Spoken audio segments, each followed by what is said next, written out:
He said that in Islam, man was not created to be led by a bridle. Man was given intelligence so that he could be guided by knowledge. He believed that Islam encouraged men to detach from the world of their ancestors, and that Islam improved the slavish imitation tradition. Mufti Muhammad Abduh said that the two greatest possessions of relating to religion, that man was graced with, were independence of will and independence of thought and opinion. It was with the help of these tools that he could attain happiness.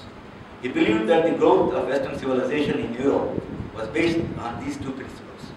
He thought that Europeans were aroused to act after a large number of them were able to exercise their choice and to seek out facts with their minds. According to him, Islam is the only religion whose dogmas can be proven by reasoning. Abduh does not advocate returning to the early stages of Islam.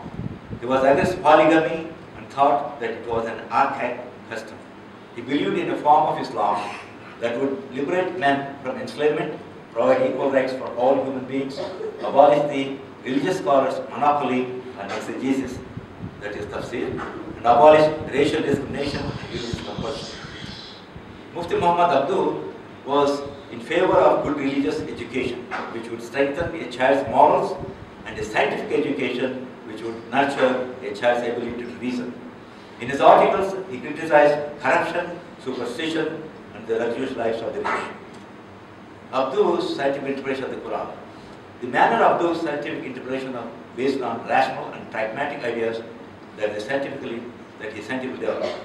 His commentary substantially reflects profound ijtihad and marked the primary importance of reason in his discourse, but he believed that in Islam there is no such thing as religious authority.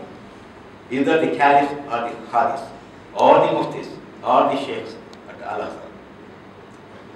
Abduh's scientific discussion on the ayat was profoundly based on Quranic spirit and the authentic ahadith, as illustrated in the following parts. From his unique point of view, Abduh claimed that jinn is not really a supernatural being, but once hidden from the eyes, which is ideally the meaning of the term jinn. He relates it to modern science, modern scientific discoveries of the microbes. The ulama say that the jinn are living bodies which cannot be seen. The Manar has said more than once that it is permissible to say that minute living bodies which today have been made known by the microscope and are called microbes may possibly be a species of the jinn. It has been proven that the microbes are the cause of most diseases.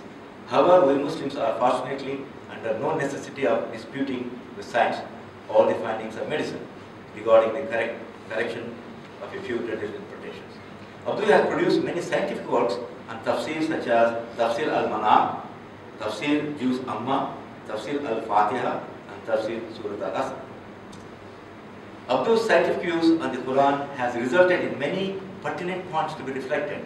It can be summarized that the scientific view he espoused had great bearing on scientific endeavors currently operated in the Muslim world. Sheikh Muhammad Abduh made consistent effort to reconcile reason and revelation and harmonize science and religion, constantly promulgating his reform and scientific ideas and aspiration as stressed in his theological and apologetic writing. Abduh's scientific interpretation of the Quran has been profoundly constructive to furnish the ground for rational and scientific undertaking to flourish. Such undertaking of genuine scientific interpretation has become the catalyst for a broader dimension of scientific analysis and enterprise in modern tafsir, and has been instrumental in driving critical investigation on crucial aspects of science and technology for greater benefit of Muslim and mankind at large. The modern organizations such as OIC, which stands for Organization of Islamic Cooperation, COMSTEC, Committee on Science and Technology, ISESCO, Islamic Educational, Scientific and Cultural Organization. To achieve the Islamic Renaissance, Muslims should excel in all the fields. My mission in life is to find practical steps to achieve excellence in all fields. How to bring Renaissance in dunya? By winning gold medals in the Olympics, by winning Nobel Prizes. Surah Najm says, وَلَيْسَ لِلْإِنسَانِ إِلَّا مَا سَعَى, that man can have nothing but what he strives for. So we have to struggle and work hard to get something. And here is a critical thing in question. In this picture, you see several copies of the Quran, and which Quran title is not correct? There are 1, 2, 3, 4, 5, 6. There are 6 titles here. One of them is not correct. Which one?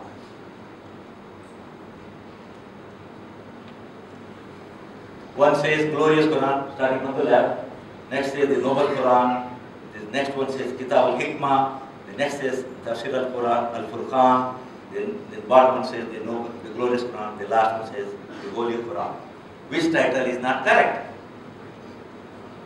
There is one title which is not correct. Which one? Huh? No. You're right. Who said that? You're right. Muslims have copied the Christians. The Holy Bible became the Holy Quran. The Holy Quran is not the correct word. I will tell you why.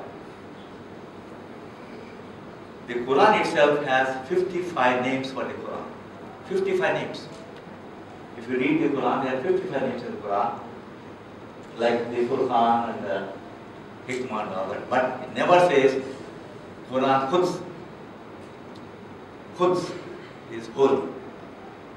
The word Quds is only reserved for the creator of the universe. That's Allah. You cannot say holy prophet. You cannot say holy city. This is un-Islamic. And I have to tell you this, what is the theme of the Quran? You know, each text has a title. So what is the theme of the Quran? Does anybody know the theme of the Quran? The theme of the Quran is Al-Insan, mankind. I have again another question. Is Quran the book of sciences, the book of laws, the book of literature, or book of philosophy? What is Quran? It is a complete, it's all. Huh? It's all. The correct answer is Quran is book of Hidayah. It's a book of guidance. We have mistaken the Quran for 1400 years as a holy book. It's a book of Hidayah, guidance. It is an instruction manual how to live in this world, so that you can excel in this world and excel in the Akhirah. What we do is we read the Quran in Arabic whenever there is an occasion, maybe in the Ramadan. We read, people take pride. I read 30 times the Quran. 30 times.